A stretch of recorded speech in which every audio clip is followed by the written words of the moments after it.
ಮೈಸೂರಿನಲ್ಲಿ ಸಂಕ್ರಾಂತಿ ಹಬ್ಬದ ಸಂಭ್ರಮ ಕಳೆಗಟ್ಟಿದೆ.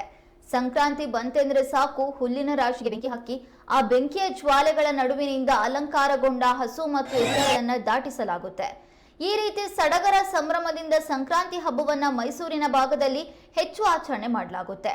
ಉರಿಯೋ ಬೆಂಕಿಯ ಉಂಡೆಯನ್ನೇ ಸೀಳಿ ಬಂದ ರಾಸುಗಳು ಮೈ ನವಿರೇಳಿಸೋ ದೃಶ್ಯಗಳನ್ನು ಜನರು ಕಾತರದಿಂದ ಕಣ್ತುಂಬಿಕೊಂಡ್ರು.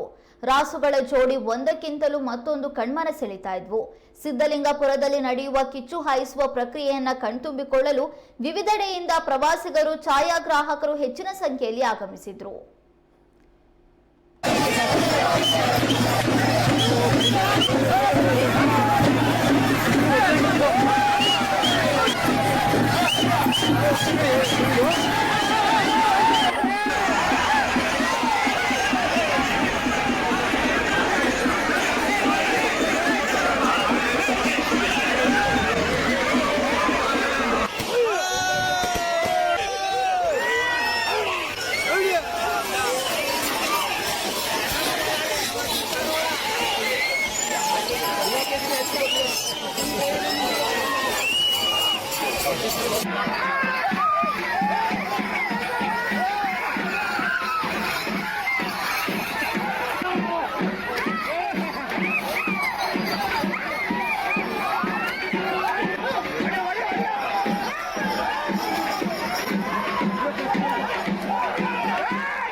ಸಂಕ್ರಾಂತಿ ಹಬ್ಬ ನಾಡಿನ ಮೊದಲ ಹಬ್ಬ.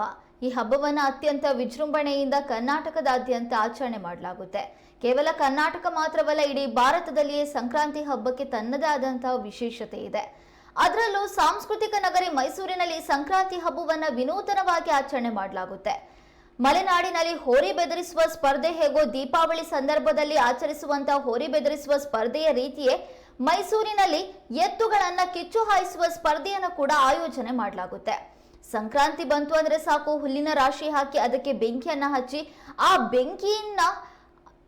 ಬೆಂಕಿಯಲ್ಲಿ ಹಸುಗಳನ್ನ ಹಾರಿಸುವಂತಹ ಒಂದು ಸ್ಪರ್ಧೆಯನ್ನ ಮೈಸೂರಿನ ಭಾಗದಲ್ಲಿ ನಡೆಸಲಾಗುತ್ತೆ.